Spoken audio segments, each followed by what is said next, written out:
cómo pienses que son las organizaciones, cómo observes tú a las organizaciones, acaba influyendo en cómo las gestionas. Durante muchos años la policía ha pensado que las organizaciones criminales estaban organizadas de esta manera, de forma piramidal. Había un gran jefe, un capo, un líder, diferentes tenientes y muchos diferentes soldados. ¿Qué es lo que ha pasado? Si tú piensas que las organizaciones criminales están gestionadas de esta manera, te preocuparás en descabezar a la organización, en combatir al líder, en atraparlo.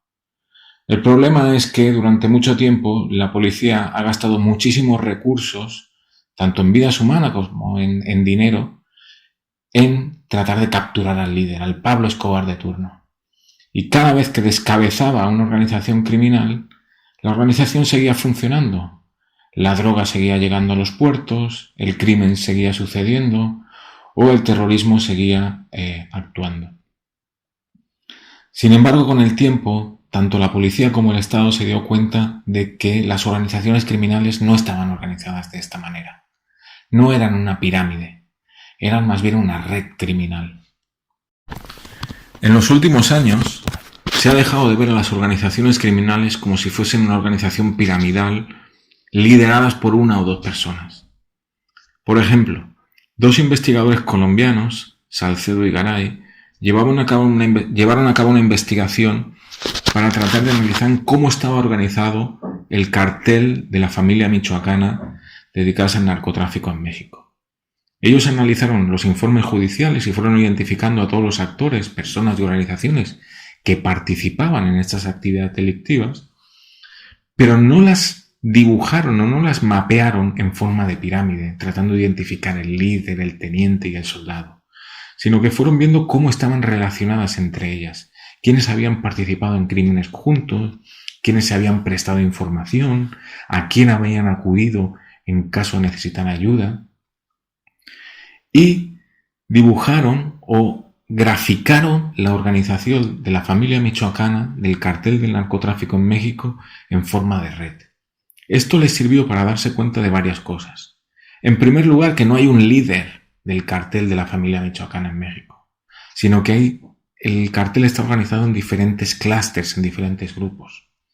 En segundo lugar, se dieron cuenta de que muchos de los actores, de las personas que participan de las actividades delictivas de la familia michoacana, no son criminales a tiempo completo.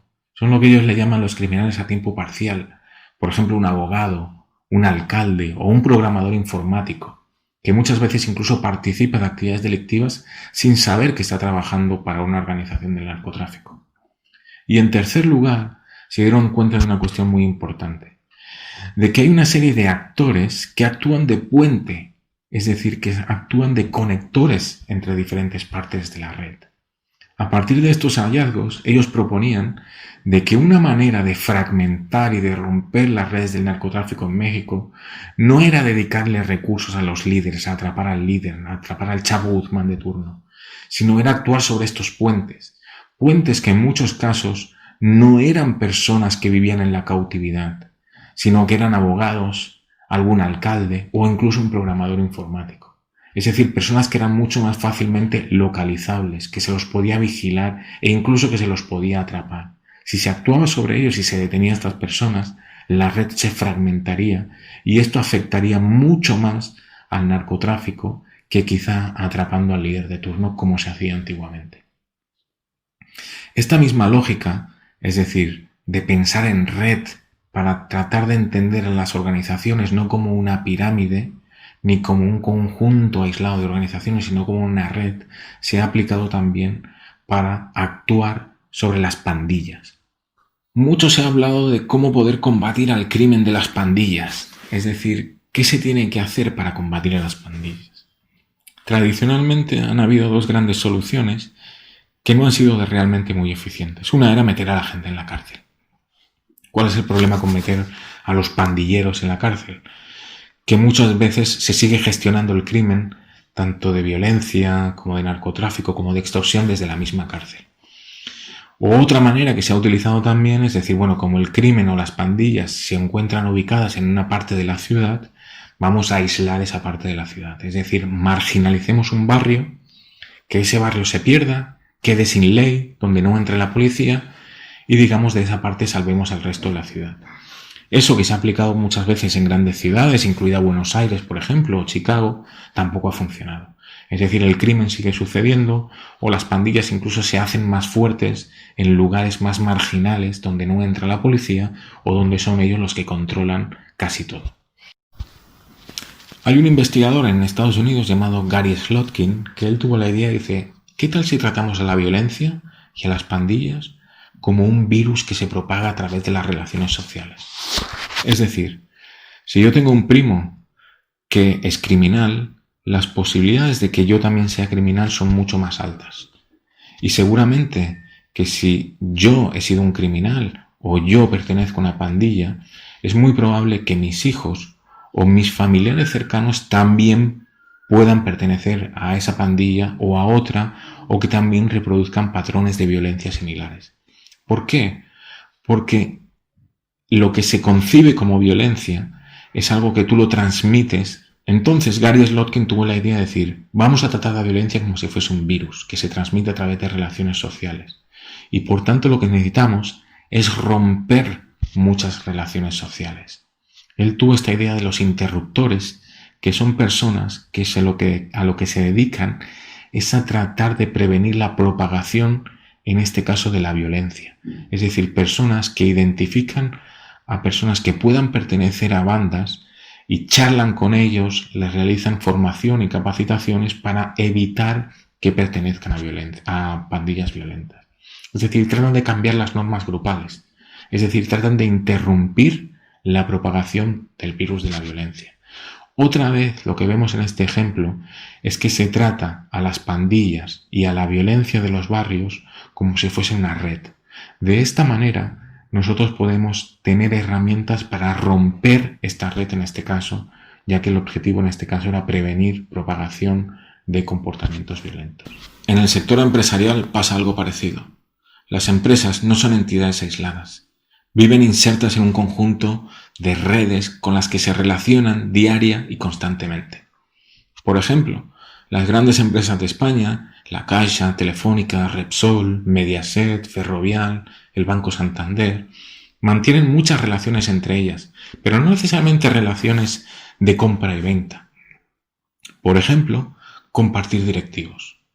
Isidro Fainé, que es consejero de La Caixa, al mismo tiempo es consejero de Gas Natural, y al mismo tiempo es consejero de Telefónica, y al mismo tiempo es consejero de Repsol. Es decir, empresas grandes como Repsol, como Gas Natural, como Telefónica y como La Caixa comparten un mismo directivo. Esto hace que las cosas que se hablen y se decidan en La Caixa también llegan a Telefónica, y las cosas que se decidan en Telefónica también llegan a Repsol a través de este directivo compartido que simultáneamente es, digamos, un empleado de varias empresas al mismo tiempo. Y no es el único. Muchos directivos de las grandes empresas de España pertenecen a varias empresas al mismo tiempo. Esto quiere decir que las grandes empresas están muy conectadas unas con otras. No solo a través de directivos compartidos, las grandes empresas del IBEX 35 también se relacionan entre ellas por tener propietarios en común. Por ejemplo, La Caixa, Celnex, Telefónica, Repsol tienen un propietario en común que es BlackRock, un grupo de inversión de Estados Unidos. Pero BlackRock no es solamente propietario de empresas en España, posee acciones en grandes empresas de Alemania, Estados Unidos, el Reino Unido. Por tanto, las grandes empresas del mundo también están conectadas entre ellas a través de propietarios compartidos. Como decía anteriormente, no tenemos que pensar en las empresas como entidades aisladas, como organizaciones que viven haciendo lo que ellas quieren, sino que debemos tratar de pensar y concebir a las organizaciones como insertadas en un conjunto de redes. Redes que muchas veces tienen un gran impacto en el futuro de estas empresas. Por ejemplo, en una investigación que hemos llevado a cabo recientemente, analizando más de 150 empresas brasileñas, hemos identificado que aquellas empresas que estaban más conectadas con otras empresas a través de sus directivos tenían más posibilidades de llevar a cabo algún proceso de fusión o adquisición empresarial.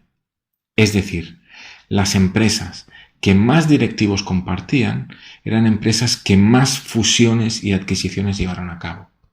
Y si se preguntan por qué tienen que ver los directivos compartidos o qué tienen que ver las redes en las que está inserta con un proceso de fusión o adquisición, principalmente cuando una empresa compartía directivos con muchas otras y por tanto era una empresa mucho más conectada con otras, esta empresa adquiría información muy importante para poder llevar a cabo un proceso de fusión o adquisición. No solamente para saber qué empresa estaba dispuesta a fusionarse o qué empresa podía ser adquirida, sino lo que provocaba también información clave que tenía que ver con temas de futuro, con cambios legislativos, que por tanto hacían tomar una decisión con mayor fortaleza para llevar a cabo un proceso de fusión o adquisición. Un claro ejemplo en España, el reciente proceso de fusión, o mejor dicho, de adquisición de la CaixaBank con Bankia, es un proceso que la decisión no es solamente comercial, es una decisión muy basada en las redes de sus directivos. CaixaBank, como hemos visto anteriormente, es una de las empresas mejor conectadas en España, pero mejor conectada gracias a sus directivos, gracias a tener también propiedades en común con otras empresas. Esto hace que la información de la que dispone CaixaBank la haga una entidad muy preparada para poder adquirir o fusionarse con otras empresas. El análisis de las redes de las grandes empresas ha proveído también información enormemente relevante para entender muchísimos fenómenos sociales. En este caso llevamos a cabo una investigación analizando las redes entre las 50 mayores empresas en diferentes países de Latinoamérica y donde podemos ver en este gráfico que cada puntito negro es una empresa y cada relación entre ellas, en este caso, es un directivo compartido. Por tanto, en México muchas de las grandes empresas comparten directivos entre sí, también en Chile, algo menos en Perú y mucho menos en Brasil y en Colombia. Esto descubrimos haciendo una investigación que tiene un enorme impacto en las políticas que se llevan a cabo. Encontramos que en lugares donde más conectadas estaban las empresas a través de sus directivos, es decir, donde las élites empresariales estaban muy conectadas entre sí, se habían podido aprobar políticas más redistributivas, es decir, políticas donde el Estado había podido negociar con las grandes empresas políticas de aumento de impuestos o políticas con mejoras sociales. En cambio, en países como Colombia y Brasil, donde las élites están muy fragmentadas, donde las grandes empresas están muy poco conectadas entre ellas, el Estado no había podido negociar con todas las empresas al mismo tiempo o con todas las empresas en bloque para poder llevar a cabo procesos de redistribución o procesos de políticas de aumento de impuestos. La razón no es que los empresarios en México, en Chile o en Perú sean más buenos o quieran redistribuir más su riqueza, es principalmente tiene que ver con los procesos de negociación. Cuando las grandes empresas están muy fragmentadas, como en el caso de Colombia o de Brasil, le cuesta mucho a los políticos negociar con los grandes empresarios. ¿Por qué? Porque no están conectados entre sí. Por tanto, cuando negocia con ellos, los empresarios, al no estar conectados entre sí, no tienen una visión común del país o un proyecto económico común. Por tanto, cada uno le exige al Estado diferentes cosas, pero no pensando en el bien del país, ni siquiera en el bien de las grandes empresas del país, sino lo hace pensando mucho en el beneficio muy individual de la empresa. En cambio, en países donde las élites o las grandes empresas están más conectadas entre sí, el Estado puede negociar en bloque con el conjunto de grandes empresarios. Esto les hace más posibilidad de llevar a cabo o de aprobar políticas que a veces tienen que ver con aumento de impuestos a las clases altas o con aumento de impuestos a las grandes empresas. Otra vez, pensamos en las empresas no como un conjunto de organizaciones aisladas, sino como un conjunto de organizaciones que pueden formar una red. Es decir, pensando en red, podemos ver cómo están interorganizadas las grandes empresas entre sí, lo cual tiene impactos mucho más allá del sector empresarial, como puede ser en el sector político. Otro ejemplo, en una investigación que llevamos a cabo en Costa Rica, analizamos si los medios de comunicación, las empresas de medios de comunicación en Costa Rica estaban conectadas con los empresarios. E identificamos que la mayoría de ellas están muy conectadas con las grandes empresas del país. Es decir, compartían directivos con ellos o tenían propietarios en común. Por tanto, los medios de comunicación y las grandes empresas en Costa Rica compartían muchos intereses. Este tipo de investigaciones de lo que nos sirven, otra vez, es demostrar que aquello que se publica en los medios de comunicación o aquello, por ejemplo, de lo que se habla diariamente, no es que esté condicionado o capturado necesariamente por los grandes empresarios, pero sí que los medios de comunicación tienen ciertos intereses compartidos con las grandes empresas, especialmente en Costa Rica, lo que quizá las hace un poquito menos libre.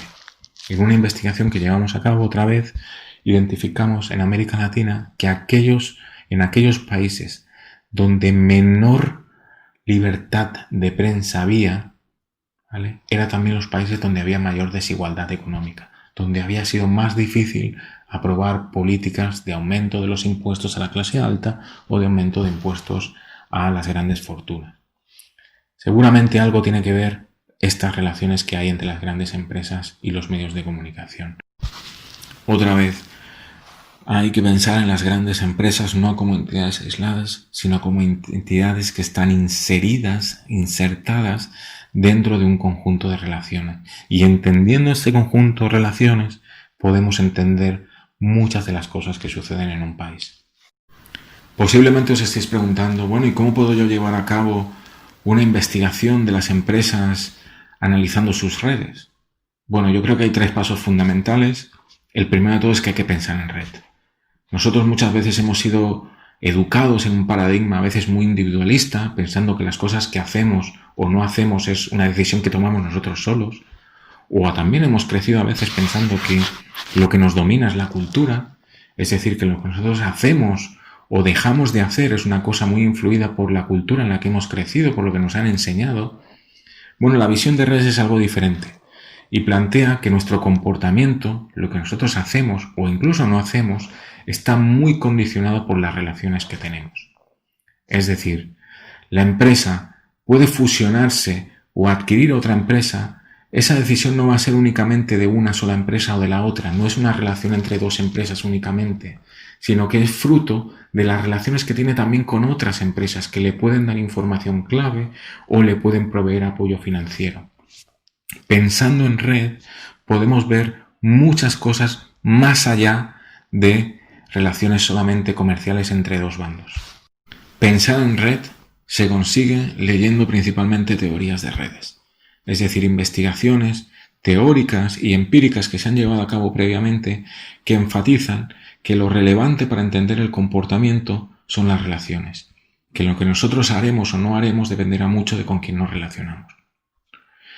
El segundo paso imprescindible a la hora de llevar a cabo una investigación de las grandes empresas y sus redes es el análisis de redes, es la parte más metodológica.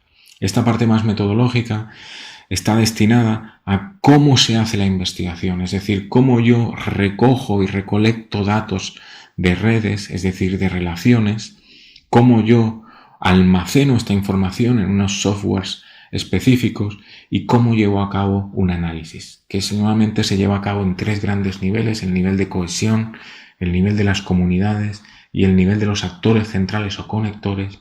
De esta manera me permite ver no solamente qué son las empresas, sino cómo están cohesionadas, qué comunidades o grupos forman y quiénes son las entidades más relevantes, no en función de su dinero ni en función de su conocimiento, sino en función de sus relaciones.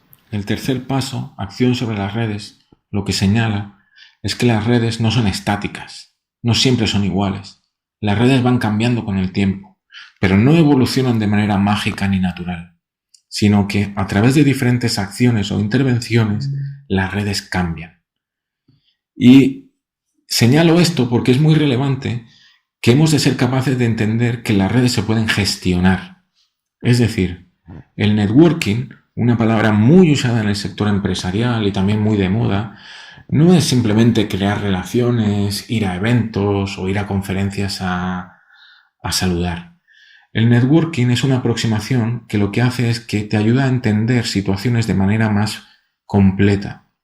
Y lo hace a través de pensar en red, de analizar las redes en las que están insertas las empresas. ¿Pero para qué? Para poder finalmente actuar sobre estas redes. Es decir, si yo soy más consciente de la posición de la que ocupo en mi red y soy capaz incluso de analizar el nivel de cohesión o los diferentes subgrupos que hay en mi red, voy a ser capaz de tomar decisiones mucho más conscientes, ya que aquello que yo voy a hacer no solamente me va a afectar a mí, sino también va a afectar a mis redes. Espero que esta charla os haya despertado el interés en saber más sobre redes. Os dejo dos materiales que creo que pueden resultar de gran ayuda. En primer lugar, esta red de élites en América Latina. Es un grupo donde os podéis registrar libre y gratuitamente y donde recibiréis un boletín bimensual con las diferentes novedades, eventos y artículos que se van publicando sobre redes, grandes empresas y élites, especialmente de América Latina. En segundo lugar, en esta página web podréis encontrar diferentes materiales que he ido colgando.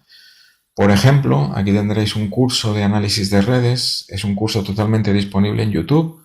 Son más de 30 vídeos y aproximadamente en total unas 5 horas y cuarto, donde podréis encontrar una explicación muy detallada, primero de qué es el análisis de redes, ejemplos, cómo poder llevar a cabo una investigación de análisis de redes y una vez incluso cómo poder llevar a cabo un análisis muy minucioso de conectores, de comunidades o del nivel de cohesión de una red. También podréis encontrar diferentes recursos, materiales y ejemplos sobre todo tipo de análisis de redes que se han llevado a cabo, con redes de fútbol, redes de YouTube, redes de Twitter, redes de investigadores. Es decir, el análisis de red es una metodología y una aproximación que lo que os permite es ver muchas más cosas que no se ven directamente por el ojo humano. Entonces esa es una de las grandes ventajas que ofrece el análisis de redes y la que os puede llevar a ayudar a entender mucho mejor el sector empresarial, la sociedad o incluso la economía de hoy en día, especialmente en un mundo donde todos estamos muy conectados hoy en día. Por tanto, es básico entender y sobre todo poder analizar las redes en las que estamos insertos.